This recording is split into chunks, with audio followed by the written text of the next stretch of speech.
Hello, everyone. Welcome. Lovely to connect with you. We may not be together in person or even watching live, but we're still connected, and it's lovely to be with you.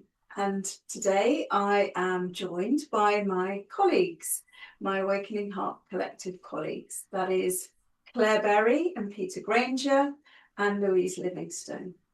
And we're not doing an interview today. We are trying something different, something new. We're going to have a chat amongst the four of us. And we're feeling that perhaps this might be something that we'll do on a regular basis. We're not sure yet. And the idea is to come together and to just think about a particular aspect of the heart and to chat about it. Sometimes it may be that we have been asked a question, maybe from one of you, and we want to cover something that someone's particularly asked us about. Or it may be something that's on one of our minds or something we're going through. We're here to share, and we want to be very open and authentic and real in these discussions. And we're going to keep it casual as well. Nothing formal, nothing scripted. So we'll see how it goes. I hope you enjoy. Do please let us know. So because this is the first time we're doing this, we thought we would just start by introducing ourselves briefly, because maybe you've not connected with us before. So I'll start with myself. I'm Liz Butler, and I am a therapist, have been for 25 years, with a particular focus on heart connection. So I work on a one-to-one level and also with groups. I've been interested in the heart for a good 10 years or so. That began when I trained as a heart math coach. And my studies have gone quite deep because I've been writing a book about the heart for quite a few years now, still ongoing. So yes, that's a little bit about me. I will pass you over to Louise if you want to introduce yourself, Louise. Thank you, Liz. Lovely to be with everyone. Yes, I'm Louise Livingstone. I have a PhD in transformative learning and a master's in holistic science.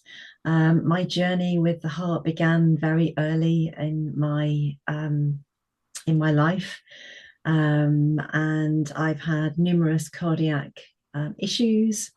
Lived with lots and lots of cardiac difficulties. And so the heart has been speaking to me, I feel, for a very, very long time. And so I feel like I've been under my heart's tuition for many, many decades. So I now run something called the Heart Sense Research Institute. And I also do a little bit of work with the Scientific and Medical Network, which is where I met Peter. And Peter reached out to me and we had a conversation, and then I connected with you, Liz. So that's our little journey together. And I think and then I met Claire, and we've sort of been connecting for about a couple of years now, I think. So I am just very keen to bring the heart's voice out into the world. My heart's taught me such a lot. So from coming from a place of not wanting to hear my heart, wanting to just not even want to connect with my heart, to now living my life in and through my heart every day, and it's transformed my life. And so my sincere wish is to just bring that into other people's lives, that possibility of the heart as an organ of perception into other people's lives. So that's where I'm coming from, really, with my work. And it's just a delight to be part of the collective with you all. So I'll pass over to Claire and Peter now. Okay, so I'll go first then. So I'm Peter Granger. I started my career in the oil and gas exploration industry as a geophysicist. Eventually, although I enjoyed that, I became more and more interested in people, and eventually retrained as a relationship counsellor, essentially a psychotherapist. And that is what brought me towards the heart, because I began to realise that there was far more to it than the head and thinking, just plain old thinking. But there was a heart aspect to it as well. And then I brought the scientific background back into the counselling, and began to wonder whether that could be measured, that these things that we talk about in Awakening Hearts could actually be measured. And that's what I've done for the last 13 years. And I've done that with Claire my wife here, and we've worked thousands of experiments up over the years, and we are finding that the heart is truly an organ of perception, communication, and indeed healing. And we've got some pretty extraordinary data now that we're beginning to share with the world. And the Awakening Hearts Collective is a wonderful place to do that. So yeah, Claire has been helping me with the research for many years and has now taken on a greater role in that. So I'll hand over to her to introduce herself. Hi, so my name's Claire Berry.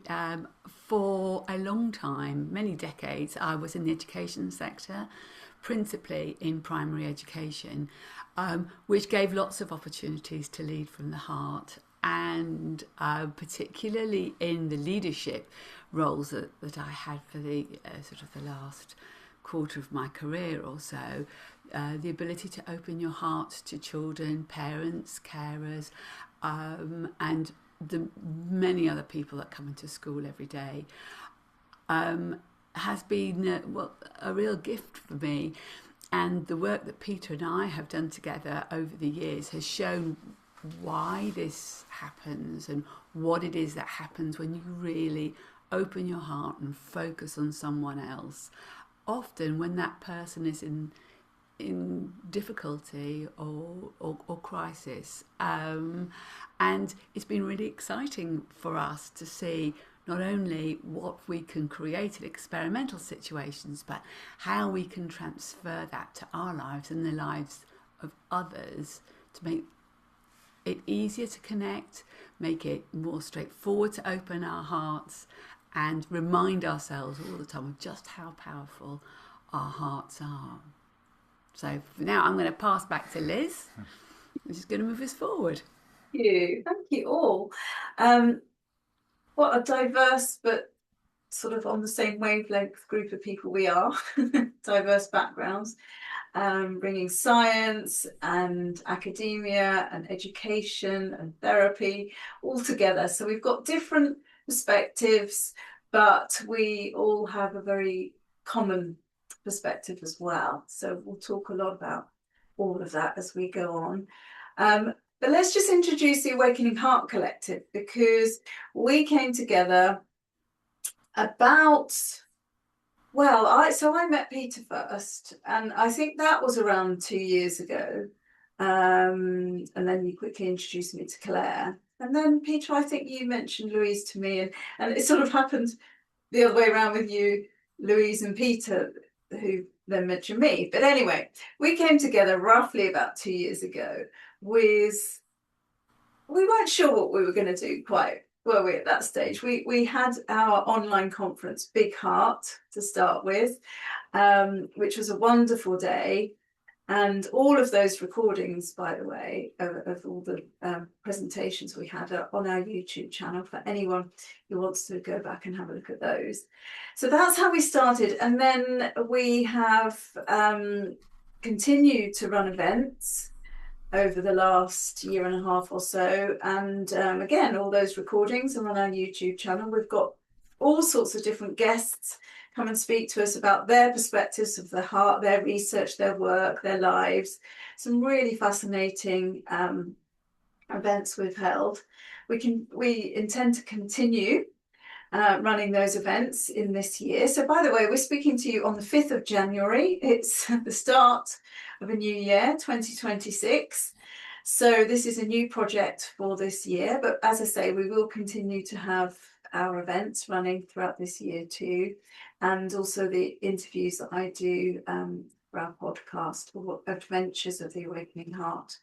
But we did think that we would like to create something in terms of a community, and that's where we came up with the idea of the Awakening Heart Collective. So the idea is it's 4 of us that are the co-founders, and we really think of ourselves as heart advocates.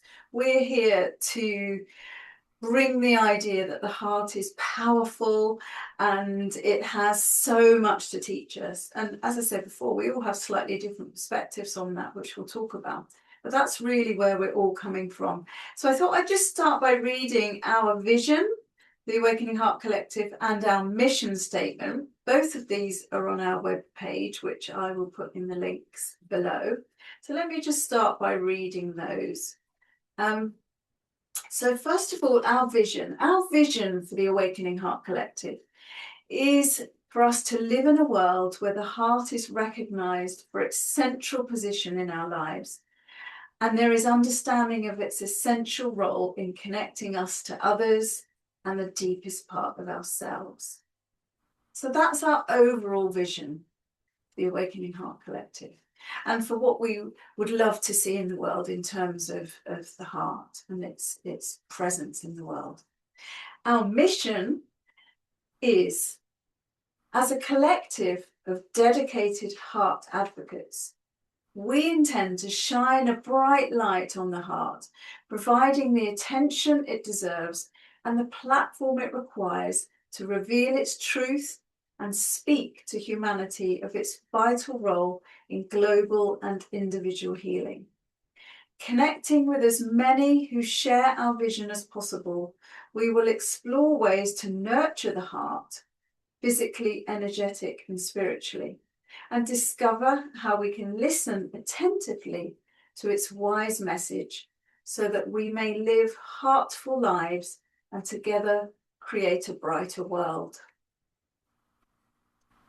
So, quite a mission statement.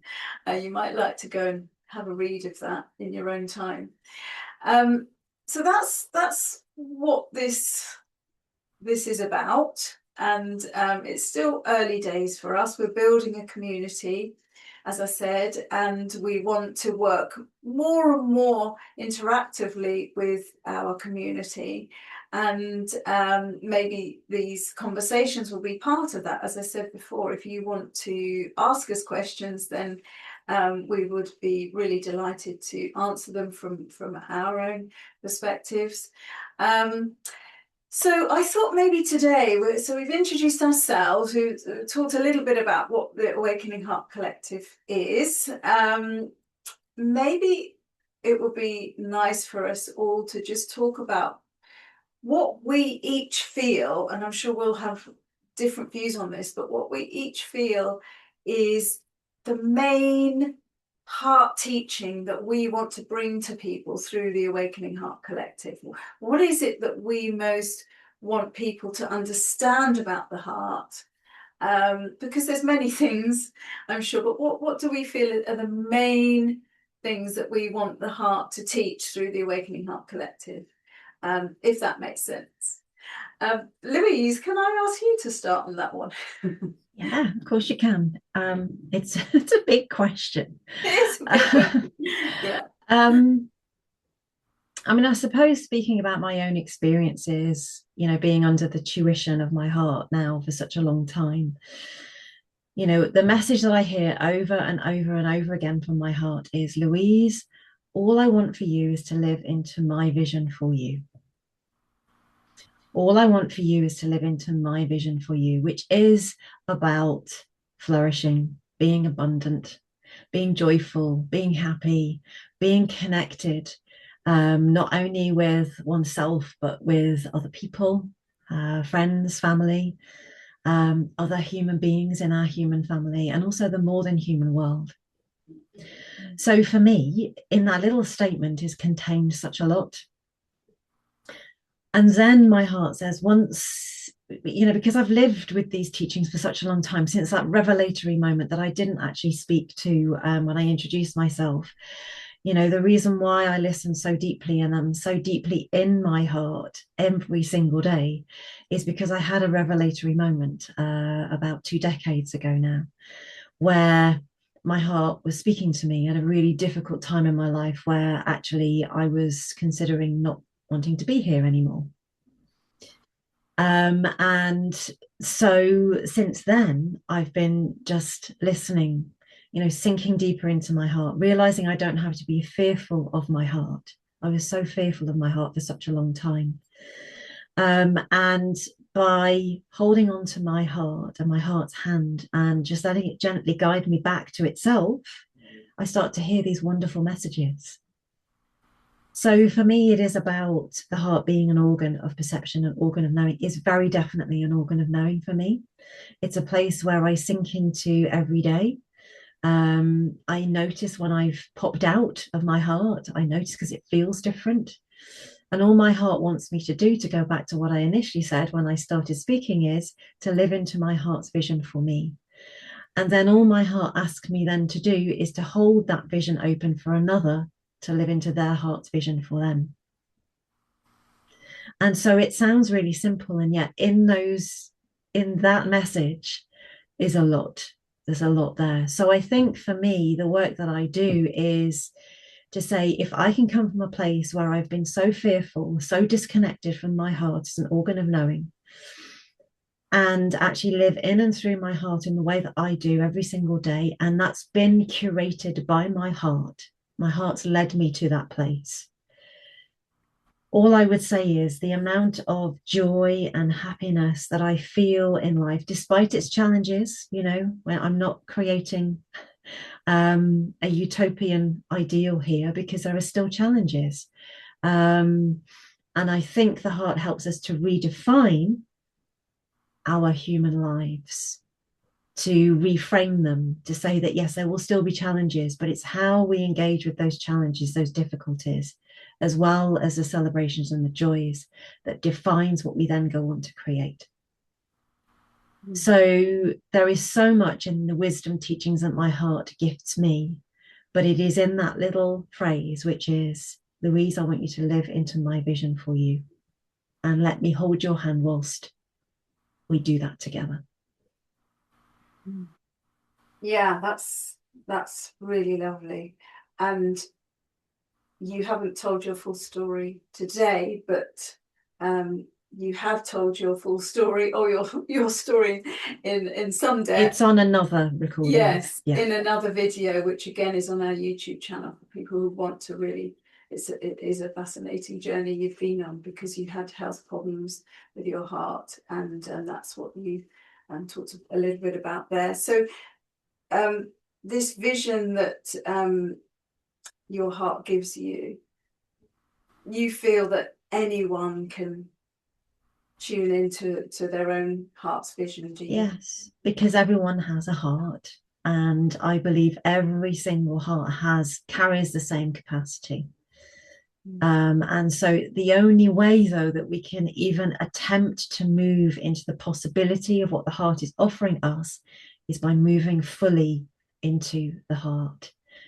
And for me, I talk a lot about this. It's about moving from thinking about what the heart will be thinking from a head-based conceptual perspective, and sinking into the heart with every single part of yourself, and experiencing the world from there. And it's felt, it's lived, it's direct in the moment unfolding. And that's difficult for us in the West to do. But I would say that the safety and the protection is offered by the heart. And that's where I've started to develop that confidence and that understanding that the only way, as my heart has said to me over and over again, Louise, the only way is in and through. The only way is in and through. And together we co-create the world of our heart's vision. Yeah, like you say, it's not easy to come out of our heads. No. And into our hearts. And very often we may think we're in our hearts, but like you say, we're actually still in our heads, thinking about what our heart would say in that situation, rather than actually being in it. Yeah. Do you think it's possible for us to bring a greater understanding to people through our collective of how to live, how to really live in our hearts? I believe it is, through your work, Liz, through Claire and Peter's work, through my own work, and through all the other people as well who are now realizing this enormous potentiality of the heart. And it's not one thing. The heart is infinite. The heart is so expansive that there are 9 billion people on the planet, and probably even more besides, ways of engaging with the heart. The way that the I believe every single being has a heart, has a center, has this kind of core part of themselves, where they can be in the world with, greater expansiveness, love, kindness, compassion. So I think every single person has something to offer to the Heart's Awakening, which is why I guess we're called the Awakening Heart Collective. Every single person brings a piece of the puzzle. And together we can get there quicker if every single person is opening their heart and being open to bringing their own piece of the puzzle with them. Yes. Okay. Well, Claire, how about you? What do you feel?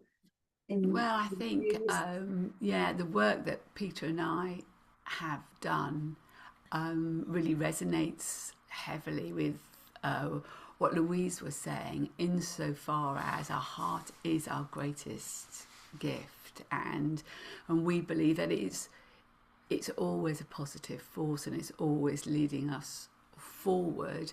And as part of that, we are always trying to connect with others. And sometimes that's easier to do than others. But most of us recognize that feeling when we're talking to someone who we really resonate with, and that could be someone we've known for years and years, or someone we've just met, or when we're in a crowded room or at a performance and you feel within a body of people that actually you are one body rather than lots of different separate people, and the power that has, and how when we're in that state we feel so elevated, so true really to the positive nature that we understand is a sense of our real being. Now, in order to get to that understanding, we've taken a slightly more technical route, and through the journey of our organisation HeartBond, we've done, as Peter's mentioned, many hundreds of different experiments to see actually what that looks like, so that we can replicate it during times of difficulty and get it back. So maybe Peter wants to pick up from there and talk a bit more about the details of what we've done.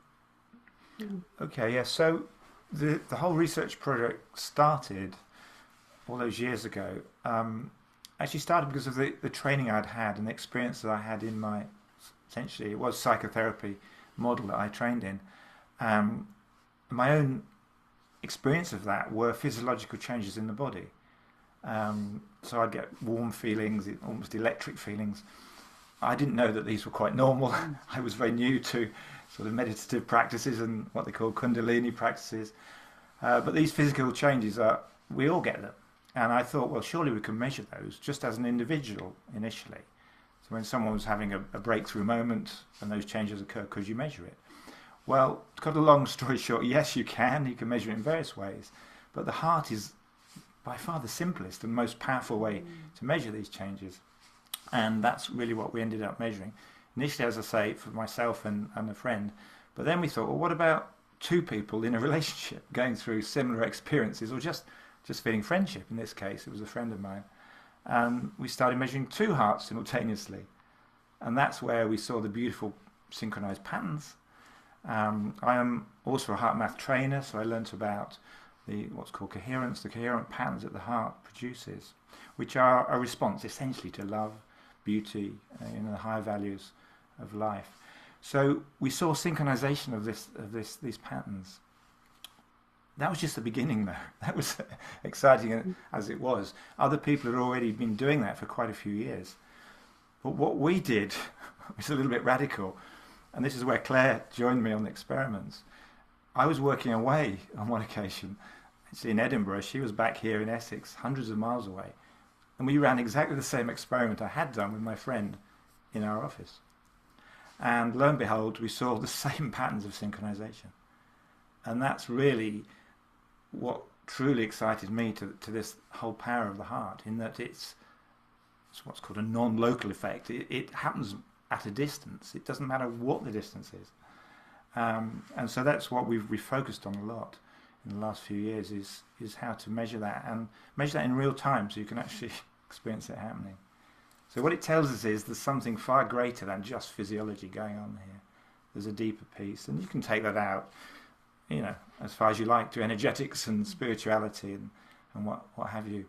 But it does mean we have a huge power, not just to perceive, but to also connect and indeed help others through the power of our heart. And that is extraordinary and very, very exciting. So yeah, that's what we want to bring to the world.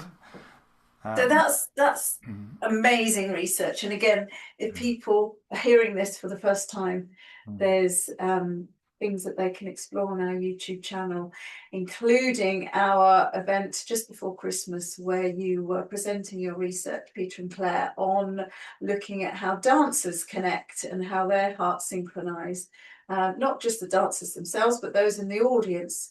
And you've been measuring that. So that's really, really fascinating research that people can hear about, learn about on our YouTube channel with that event, which was called The Heart of Ballet. So given all that work you've done, the two of you together, what is, to put it in a little nutshell, what would be the key teaching from all that you've learned that you want to spread to others through the Awakening Heart Collective? What we would say is, no matter what your state is, if when you're communicating with someone else, whether you're talking to them face to face, whether you're thinking about them and holding them with you, if you can open your heart positively and really focus on that person, we know it's so easy to be distracted. Goodness, there are hundreds of things that surround us all the time, calling for our attention. But if you could push that away and just focus on the person that you have there, then you will lift them, and you will lift yourself into an absolutely joyous state. And anyone can do that anywhere, at any time. It's an ability that each person has. Whether you're the other side of the world, you've shown that even distance makes no difference in terms of the coherence, the synchronicity. Exactly. The furthest we did our experiment was Peter at one point was in California, and I was still in Essex. Perhaps didn't get the best end of that, but there we go. And it worked, and it worked there. And we've done other experiments where we've been as close as we are currently. So yes, space doesn't make a difference. No. Perhaps we could ask you a question, Liz. Yeah, because you talk about the master connector, the heart being the master connector. Could you tell us more about that? Because it's a really good term. Yeah, well, that's nice of you to ask that, and I was going to come on to what I guess my key, or the key understanding that I would like people to gain from being around us and listening to us and being a part of the collective. And yes, I do refer to the heart as our master connector, because if we're talking about putting things in a nutshell, then maybe that's quite a good one. I mean, the heart has so many powers, if you like. It is an organ of perception, as we have said today. It connects us to spirit, I believe, and it's a vehicle for our intuition. But in terms of connection, I feel it connects us in three main ways. First of all, the heart connects us, and just to say that the heart is a physical muscle, it's a physical organ, as we know. It is an energetic organ. It has the most powerful energetic field in our body. But beyond that, I believe it's also has a spiritual aspect to it as well. So I sometimes talk about the physical heart, the energetic heart, and the spiritual heart. And in terms of connecting us, I think it connects us in three key ways. First of all, it connects us to ourselves. It connects us to our inner world. And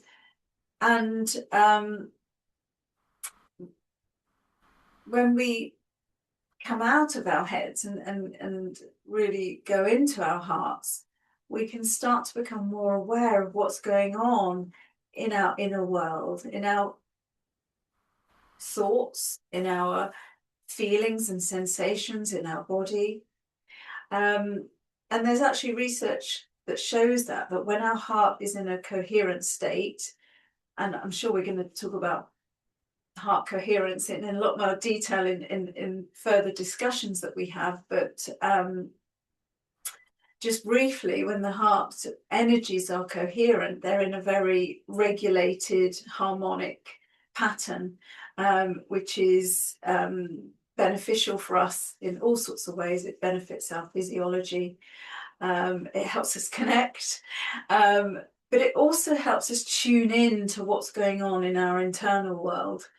So by coming into our heart and quietening our mind and really tuning into our heart, we can connect to our internal world and what's going on in our bodies and internally generally. So that's one way that the heart connects us. But it also connects us to others, and we've seen that from what you've been talking about, Peter and Claire, and you've been measuring this, that our heart's energy fields actually interact with one another, and not just our heart's energy fields, but and you may want to add to this, but when our hearts are in a coherent state, they actually change the brain energy fields of others as well. So, you know, our hearts are speaking and connecting and communicating with others. And I think we're only at the beginning of understanding all of this. We're really at the beginning of this science journey of understanding how our hearts communicate, but there's no doubt that they do. And I think most people know that feeling of walking into a room and seeing someone who just seems to be radiating love and joy, and that comes from our hearts. On the reverse, we know that feeling of coming into a room and it feels very flat and dead, and again, that sort of energy comes when our hearts are closed and where we're not radiating that love and that joy. So hearts connect us to ourselves, they connect us to others, but I also believe that our hearts connect us to something beyond this physical realm, connect us to spirit, if you like, to the divine, whatever you want to call it. And this is something that's a bit more difficult to measure, of course. So we have to, it's not even something that can really be articulated in word form. This is something that we have to experience ourselves, and it comes from feeling rather than thinking about this. But if you look at teachers of the heart going all the way back to ancient times when people started talking about the heart, there's always been this understanding that the heart connects us to the divine, to spirit. And that is probably through love. So those are the key ways that I feel the heart connects us. There's maybe other ways too, but those are the three main ways that I feel it connects us.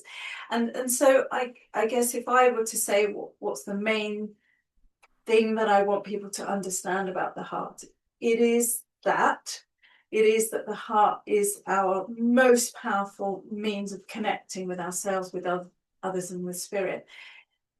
But also, the other thing that I talk a lot about with the heart is, and I would want people to start to come to understand, is that the heart is so central in our lives. In fact, it is the center, I believe, of our life as humans on this planet.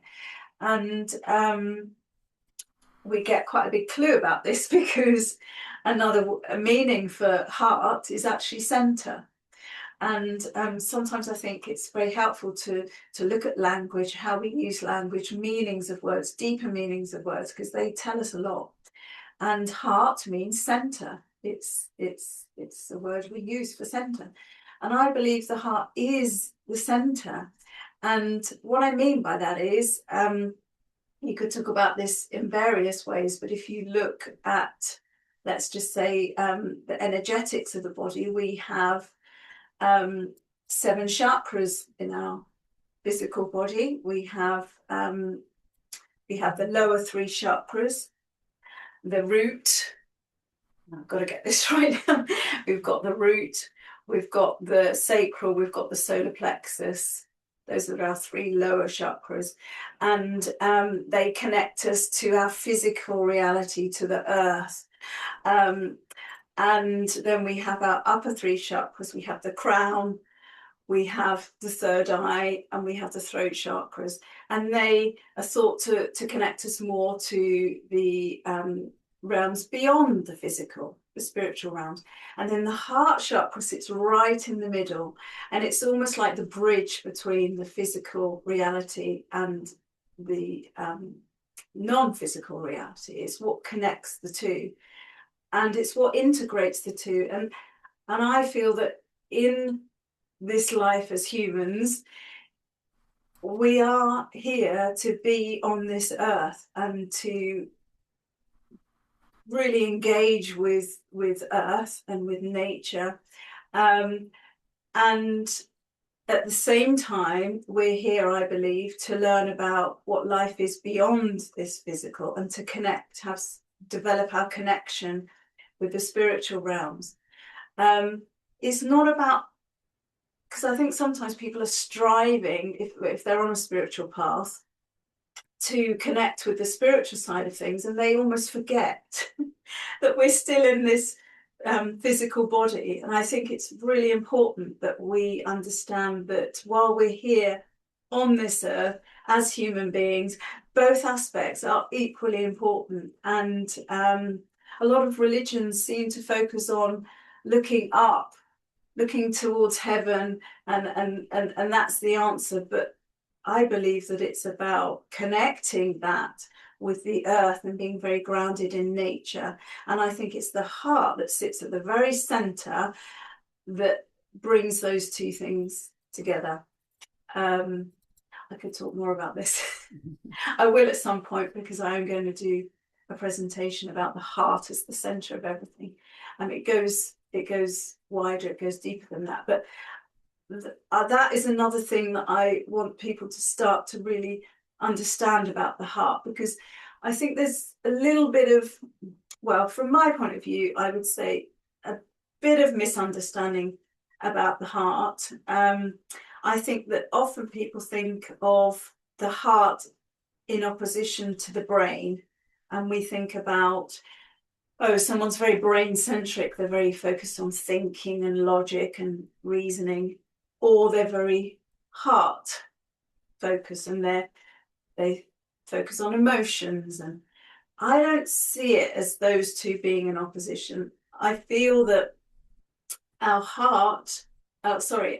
head is perhaps the more masculine side of our being, and we all have masculine and feminine aspects to us. And then it's the body that's almost opposite to that, the more feminine, grounded side. And it's the heart again that brings those two together, brings the masculine and the feminine together, and it bridges the two, it integrates the two.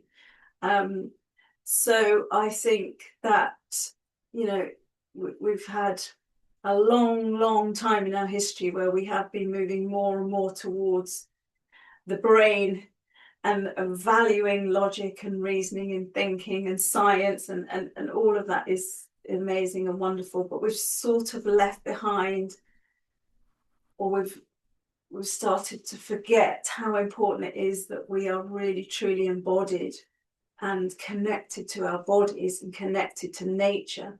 we've forgotten a lot of that. It's got sidelined. I think we need to bring those two things together, and I think they come together in the heart, which is at the centre of the two. So, sorry, I've gone off on one there a little bit, but that's something that I would want people to perhaps start to understand now, is that the heart sits at the centre of the two, and it incorporates both. It's not, the heart is not either or, it's everything together. So yes, that's one of the things that I really feel strongly that I want to bring to people's understanding through the Awakening Heart Collective. Amazing. And I think we're all nodding with you as well, Liz. You know, we're all nodding because, you know, my heart's always said to me, it's not either or. And if you're falling into either or, then, you know, just double check, you know, where that's coming from. Sometimes you need to make a decision, so you need to make choices, but essentially there's no dichotomy. I don't sense that the heart sets up any dichotomy whatsoever, or any sense of this oppositional standpoint of either or. It's very integrative. It doesn't mean formless relativism either, where we just kind of go for a free-for-all, but actually with the heart and the head working together in communion. Wow, imagine what we could achieve as a human collective. So, you know, with our hearts connected and open in the way that Claire and Peter have so beautifully said, and you've said, Liz, you know, the heart being the master connector. And I've understood through my work that the heart is all about connecting. It's about the relational space. If we are opening our hearts to the potentiality and the possibility of the world that the heart makes possible, not only for ourselves, but for others, imagine the world that we could co-create together through our hearts, heart by heart by heart by heart. And to me, that's the living prayer of everything that I do. Oh, so beautiful. And I think that talking about the either or, right now in our world, if we look out at what's happening, there's so much division. It's almost like we're being pushed into standing on one side or the other. It's like we're being encouraged to take sides. And sadly, it feels like many people are standing against one another. There's more division than, well, maybe there's ever been. And so that's why it feels to me, and I know it does to all of you too, because we've talked about this, that the heart's message is needed now, maybe more than ever. And it's only perhaps through really truly understanding what the heart's about that we're going to ever solve some of these problems that we're seeing. Louise, I know you've said that you feel this year, 2026, is a very big year for the heart. Do you want to say a bit more about that? It's just a sense I have. And it's arising from my heart, and I, you know, spend most of my day in dialogue with my heart and in my dream times too, and I just have a sense, a deep knowing. It's felt. It's nothing more I can say other than I feel that the heart is having its renaissance, and 2026 is going to be the year of the heart. I really feel it in so many different ways, in so many ways that people are bringing forth the heart's wisdom. Because it is infinitely deep, infinitely wide and expansive. So it's a real felt sense. And there are more and more people talking about the heart in, you know, there are more books, there are more podcasts, there are more people just talking about it. So it does really feel like it is the time that the heart is re-emerging. We used to understand, we used to appreciate, we used to value the heart in ancient times, but it's got forgotten, it's got hidden. But I feel that's coming back.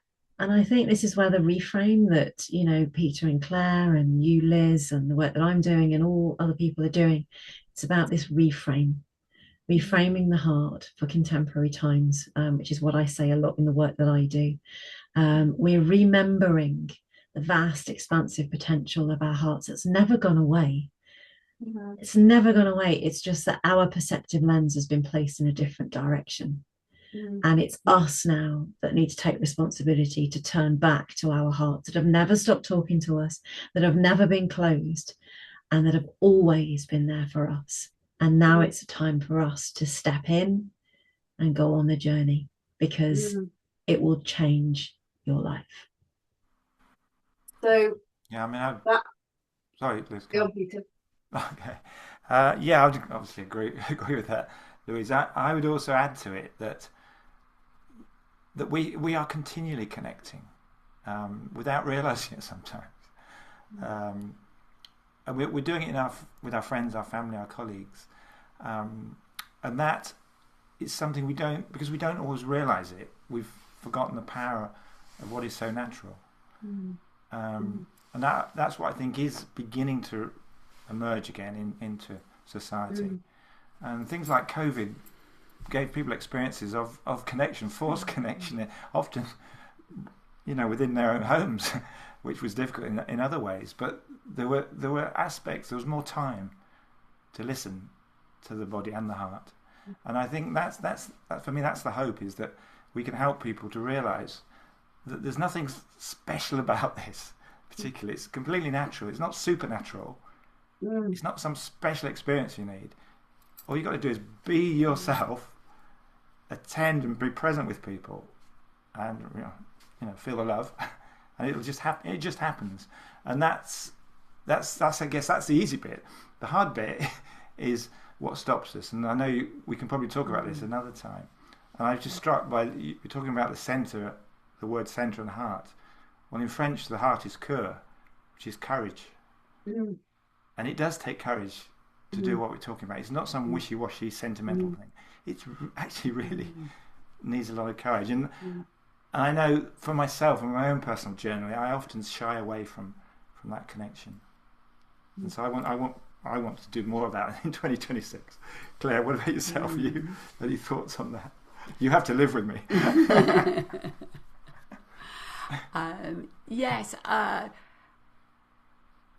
think as we're standing here at the beginning of the year, Louise's vision for the future, doesn't that just sound fabulous? Doesn't it? Because there are lots of voices out there telling us that we live in a very different world, as Louise said, a very divided world. But there are others who believe in this real truth. It almost feels like an ancient truth, something we hold within us, and we know this to be true. So how exciting would it be for the people who believe that there is an alternative, and that alternative is so much better than what we have currently, for us to take our view of the hearts and move forward with the courage to put it at the centre of our lives, listen to it when we're making our decisions, from the mundane to the spectacular, but just have it there always within us and within our day, and stitch that in. And it might take us a little while to do that and to fully embrace it, but that's okay. That's okay. It's just taking the first step, isn't it? And from whatever standpoint we're at, going, okay, right, well, tomorrow I'm going to listen a little bit more, or I'm going to try and connect with other people a little bit better than I have had, because the heart is a master of all, and it would be lovely to have another conversation in January 2027 when we say, wow, what a year that was. Yeah. Oh, that's a lovely thought, Claire. Let's hope we can do that. Let's intend for that. Peter, what you said there about this is so simple, it's so easy, it's so natural, and yet it can be difficult. We definitely will talk more about that, because actually there is quite a lot of resistance in most of us for opening our hearts, because it opens us to things that can feel raw and sometimes painful. So I really feel that is an area we should go into more depth at some point. But just before we finish, I just wondered, and we've sort of covered this in little bits, but to people who are feeling inspired by some of what we've said, and that they do want to perhaps take that first step that you just mentioned, Claire, and just wondering what little tips we can give people, or messages we can give people for how they can start on their journey, or maybe they're already on a journey of building a relationship with their heart and connecting with their heart. But what little things can people build into their everyday lives to start strengthening and deepening their connection to their hearts? Anyone got thoughts on that? I think I'd say, going back to the busyness, if you're really early in your journey with the heart, just try and find a few minutes in your day that you can devote to you and this journey. And no one's routines is the same, so it's about us all looking into where we have 5 minutes, and just using that as an opportunity to look inward, listen inward, take a bit of time personally for us, so that we are building up our strength and our courage. And then from that, just try and connect more, as I said, maybe just through your thoughts to start off with, or just with friends and family who you get on with, and really focus on them when you see them, and really listen deeply, and then wait and see what your heart says about that, and where it takes you. Yeah, I think I would say the same thing, really, Claire, is that the only thing really that our heart asks us to do in terms of building this connection is taking some quiet time. And that actually can be very difficult, because we're all very busy and we all have busy lives. But if we could even just find 5 minutes, I personally feel first thing in the morning before we even get up, because once the day begins, then it can sometimes be more difficult to take time out. But if we take 5 minutes before we've even got out of bed, and I'd say even before we've turned any lights on, to just sit or to lie in the darkness and place a hand on our hearts, and just to breathe, even imagine our breath coming in and out of our heart, and to just quieten those thoughts if we can. And if we do this first thing before our mind has got too active, it's easier to quieten those thoughts, and to just feel our heart, to bring our focus there with our hand, and just feel what our heart feels like, to just connect with it. And just 5 minutes in that quiet stillness, I think that is really the most powerful thing we can do, and such a good habit to build. And once we've managed 5 minutes, we may extend that to 10 or even 15. But yeah, I think that's a great place to start. Yeah, the same. I do that in the morning, Liz. So before I even get out of bed, I put my palm over my heart and just say, heart. I have a little affirmation. So some people watching this might want to use it or adapt it. Heart, help me to live into your vision for me today. And it's an affirmation, it's a commitment. And then I put my feet on the ground and off I go. But also breathing into the heart. I think it's a perceptual shift as well. So, we've been programmed into a particular way of thinking and knowing the world, which is very head centric. So if you're saying, heart, help me to live into your vision for me today, then actually that your heart is there. It's there guiding you. So that perceptual shift, I just most of the time just check, am I in my heart? And then over time you start to feel when you've popped out, like I said earlier. But another thing that people can do is just say, heart, what would you do? In this situation, what would you do? Just take a moment, just take that pause point is so helpful, because the heart sees the world completely differently to the way that we've been educated in our Western contemporary world. And it is so much more nuanced, so much more complex, is able to hold the complexity of the relational space that we inhabit with ourselves and others. So even just asking, heart, what would you do here, can change things completely. And then it's just repeating that with a breath, palm over the heart, keep coming back, keep coming back. And don't think you're doing anything wrong, because you're not. You're just re-establishing this relationship once more that has never, ever gone anywhere. Lovely. I would say just one little exercise I often do to practice presence, being present with someone. So don't choose someone you've got a difficult relationship with. Start with someone, perhaps a stranger. Well, the stranger I tend to choose is the checkout person at the supermarket, and you can just become more present with them. Often they're distracted, and sometimes they're bored and what have you. Anyway, so there's something you can help them with. But just to try that for a couple of minutes, become fully present with one person per day. It's good practice. It's a great practice. Yeah, I love that. Okay, well, thank you all. This has been a really nice chat. I've really enjoyed it. I hope people have enjoyed watching and listening to us. And I think we should do it again sometime soon. There's so much we can talk about. We can talk about some of the difficulties of opening our heart, as we've discussed, some of the more practical things we can do in our lives, and some of the real deep rewards that we get when we start listening to our heart. I've got several stories around that, and I'm sure you have too.